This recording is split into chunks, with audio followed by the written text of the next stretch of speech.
So I apologize, I didn't get mine printed out, so I'm gonna be checking my notes on my computer. I promise I'm not like checking emails and doing other work things while I'm here.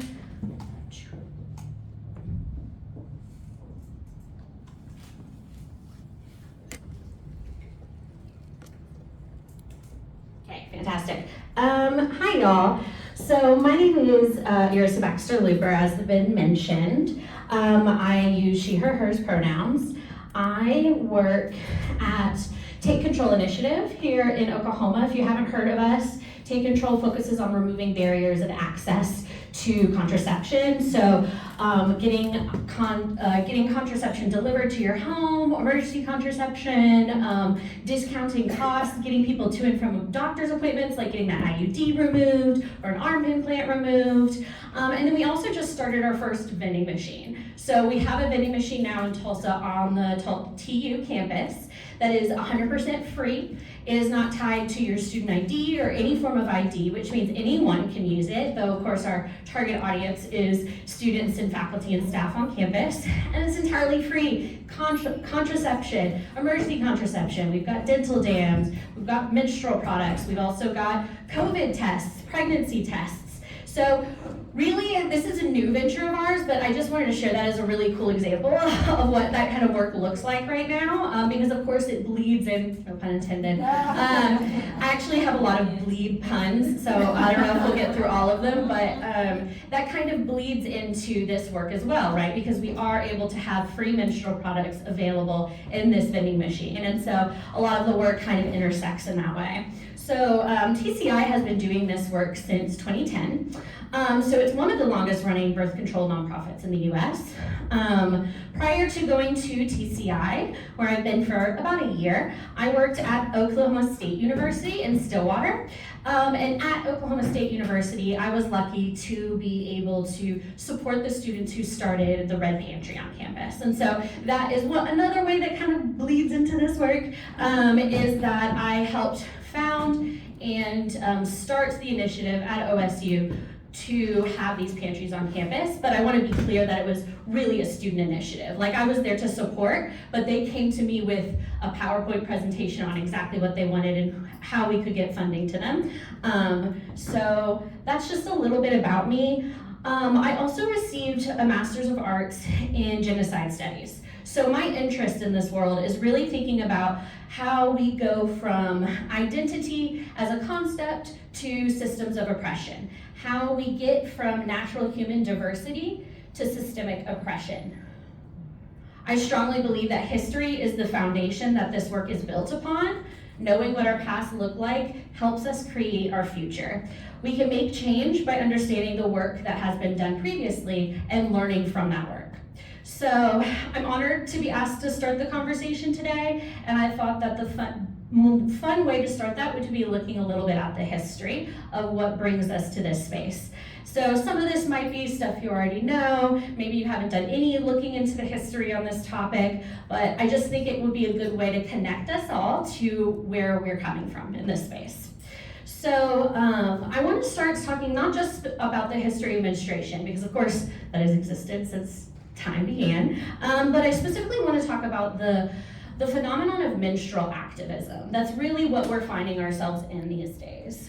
Menstruation scholars have described menstrual activism as, quote, the work to move embodiment from object to subject, to see the body not as trivial or unimportant, but as something foundational, urgent, and politically relevant.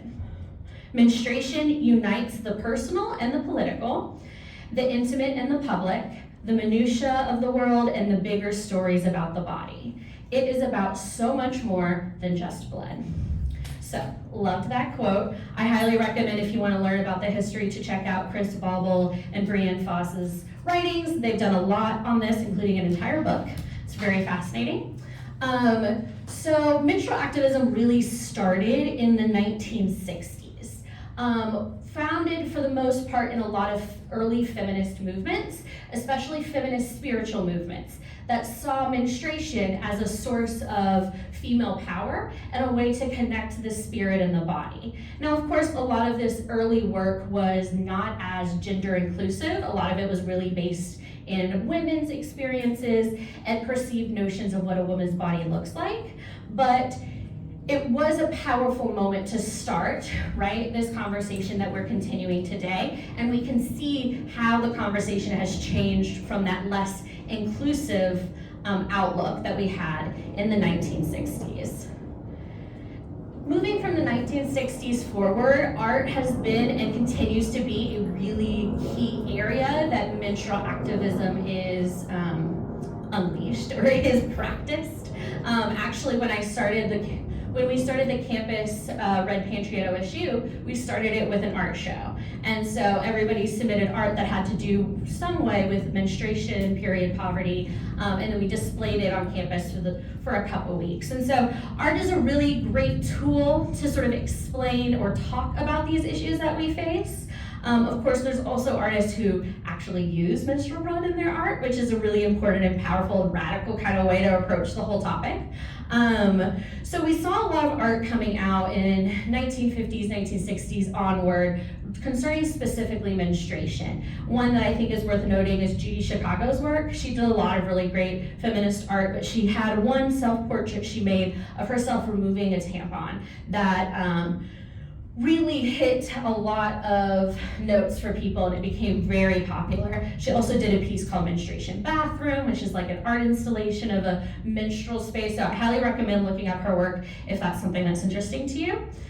But also in the 1970s, we saw the emergence of toxic shock syndrome. Now, I'm sure most people in this room have an understanding, a general idea of what that is. It really came out of one particular super absorbent tampon that was released that was supposed to, it even said, will soak up your worries. Like it was supposed to be the most absorbent tampon that's ever existed. And so unfortunately, because there wasn't regulation, this resulted in the death of 38, I think is most of what I found, 38 people, and over 200 people ended up getting infections. And so it was a huge moment, a disaster, but also a moment to bring in more activism, right? When we see these negative things happen, we see a positive movement in response. And so this led to a lot of activism surrounding toxic shock syndrome. The activists ended up working with the US government to regulate the industry with mandated warnings on tampon packages about toxic shock syndrome, and then in general to do more standardized absorbency rates so that we don't have this kind of issue come up again in the future. If we move forward in history, we can see that in the 1990s, we're seeing environmental activism connecting more to menstrual activism. A lot of individuals who are wanting to work towards environmental safety and supporting and bringing back our environment to a healthy level recognize that single-use products like tampons and pads can be very negative for the environment. It creates a lot more waste and things like that. And so we saw this emergence of alternative methods starting around then. So methods like Diva cups, reusable pads that you can just like snap into your underwear and then wash in your washing machine. These things started to become more popular at this moment as really a way to say this is better for our environment. This is a way that we can do a little bit more to protect our environment. It also aligned with where feminism was at that time. Third wave feminism had a lot of interest in anti-capitalist movements and encouraging people to be self-reliant. And so anti-capitalism and self-reliance also bleed into this idea of using alternative methods, right? Taking care of yourself, knowing that you don't have to go buy this expensive product every day. And so we can see this environmental thread continuing into present day as contemporary activists are working to address the chemicals that continue to be used in menstrual products. Some chemicals have trace carcinogenic elements that are still used here in the United States. And so this activism is certainly not done. It is absolutely continuing. Can you pass me my water?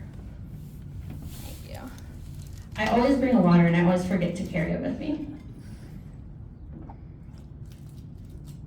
Okay, so we're getting pretty close to the modern day now, and we're seeing now a lot of movement in feminist and queer studies to move away from more gendered constructs and gendered language. So we saw, I think it was Kotex maybe, went to remove the women's symbol from all of their products. So if you buy Kotex products, there's not the women's symbol on it. We're starting to hear a lot more use of the term menstruators or menstruating people, rather than just saying women as a bulk identity. Both to be inclusive of individuals who menstruate that aren't women, but also to recognize that there are women who don't menstruate for one reason or another, and so we can't have menstruation being our defining factor of womanhood.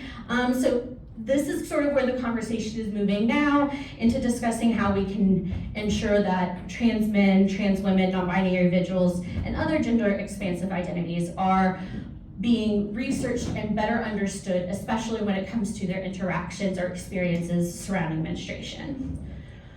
A couple other cultural role conversations are starting to happen more broadly as well. We're seeing activism recognizing our typical traditional Western focus, and we're seeing a lot more interest on the different experiences of menstruating people in different countries, right? What does it look like in the US versus in China?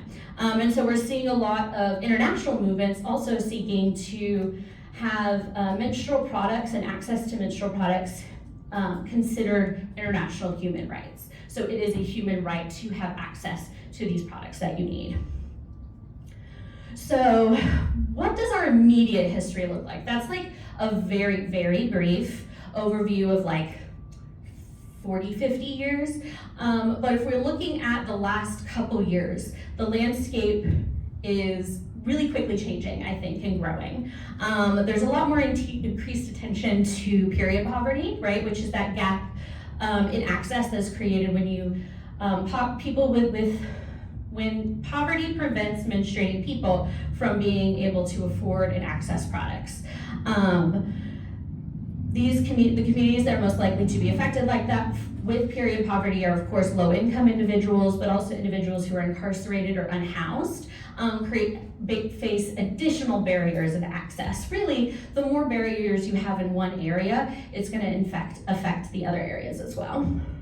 Recent attention's been given to the pink tax, which I'm sure most folks know about. This idea that menstrual products are taxed as a luxury good in the state of Oklahoma, not as a basic necessity. This is an Oklahoma phenomenon. There are other states that don't have these types of taxes, which means that this is a great place for positive activism and work to be done. A 2011 Feeding America survey placed menstrual products among the top 8 basic essentials. But you cannot get menstrual products with SNAP and other food assistance program benefits. It's not covered nationally by these federal government assistance programs, which, side story, when I was on food stamps myself, in my early days in college, I would buy the cheapest, of course, like the cheapest menstrual products I can.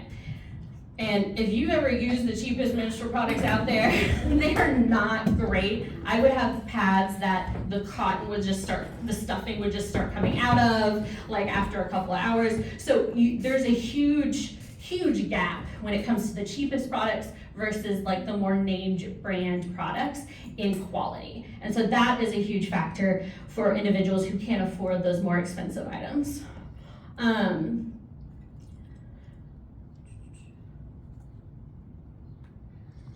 So as of 4 years ago, the Alliance for Period Spas has estimated that the state of Oklahoma has made $33.7 million per year just in revenue from taxing menstrual products. And so if we're making that much money in this space, where is the money gonna go? Is it coming back into the work, right? And I don't know the answer to that, I'm just putting it out there. But we would hope, right, that money, or at least a good portion of it, would be going back into the work of addressing this issue in the state of Oklahoma. 1 in 4 Oklahoma women live below poverty line, so we can imagine that the amount of individuals who are struggling in access is quite significant.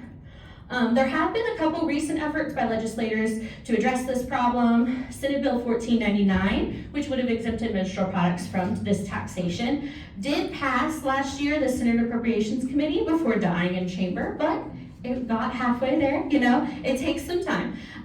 3 additional bills were proposed this year, 2023. One of these bills is still eligible to be heard on the floor. Senate Bill 382, if you're interested. This bill is not going to necessarily completely remove this extra luxury tax, but it would exempt nonprofits from that tax in their purchases. And so many of the organizations that we work with that make bulk purchases of products would have to face less taxing, which is wonderful, but it doesn't necessarily mean that it gets more products in the hands of people unless, of course, they're interacting with our organizations. So some of the most important efforts are those that are not being made in legislative spaces. Those are the big overarching structures. There's so much groundwork going on. And so I really want to spend a little bit of time I have left talking about community mutual aid efforts that most of us represent in this space. I think looking at a snapshot of this recent history of one key feature of our contemporary menstrual activism can give us a good idea of what this landscape looks like. So I want to talk about, for the last bit of time here, I want to talk about red pantries. Red pantries or period pantries are readily accessible pantries of menstrual products that other individuals can access. They're usually located in a place where individuals can get to them easily, like if it's on a college campus in a student union or at a food pantry that already exists. And it's just a way to make these items more accessible for individuals. And so it's not representative of the entire scope of the work that's being done, but I think it's kind of cool to look at this. I love history. I like to look at the most recent history. This is not an exhaustive list.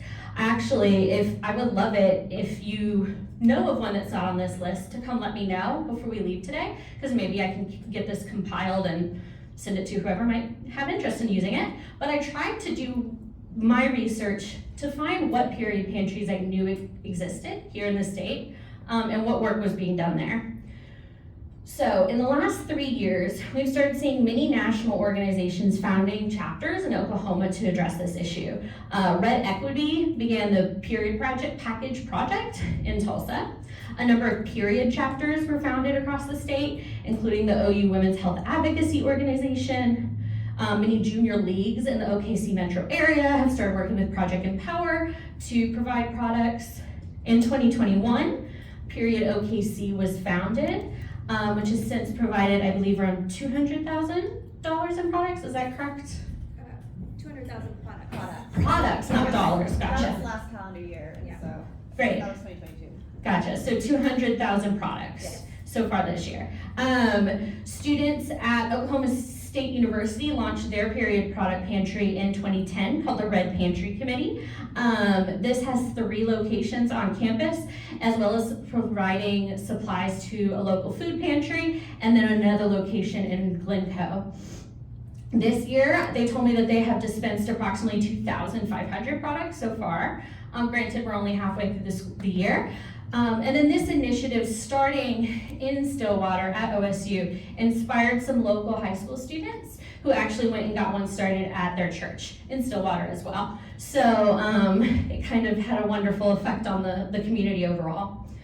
In 2022, the Tulsa Period Pantry was founded, mostly in response to TPS teachers seeking supplies for their classrooms.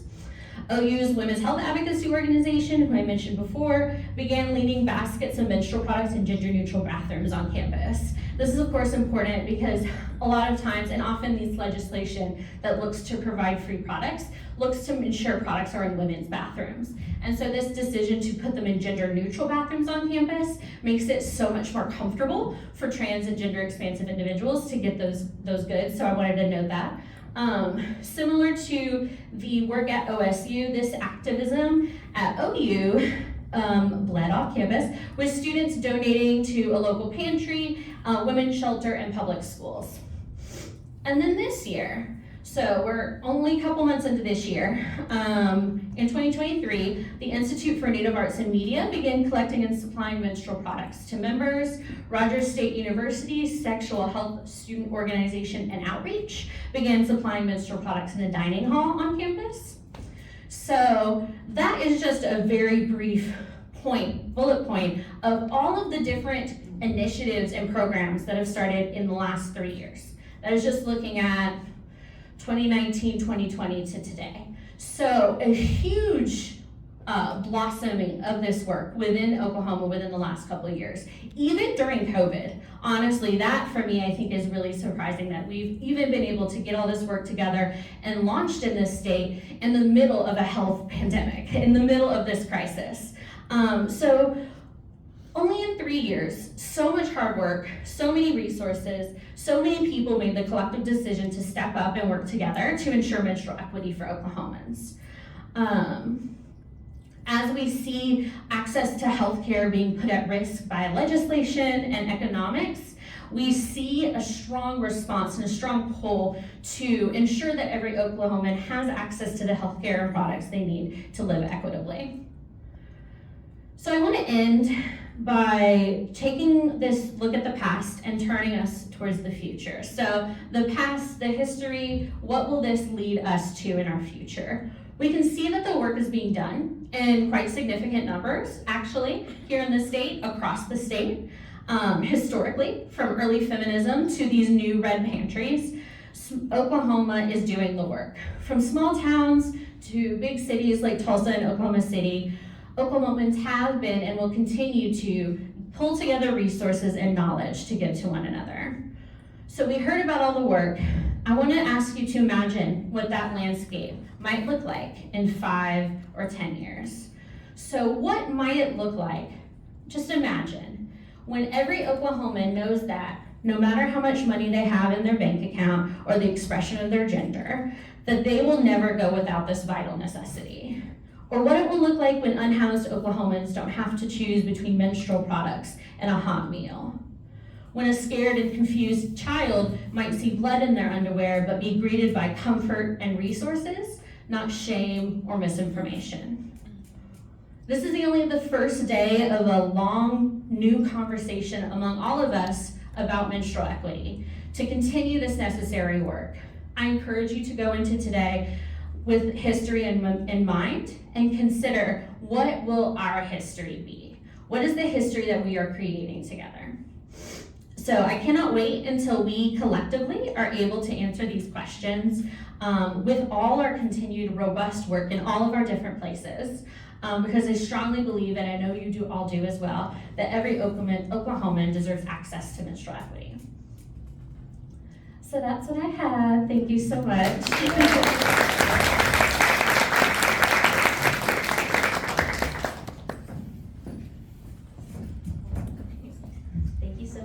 Does anyone have any questions?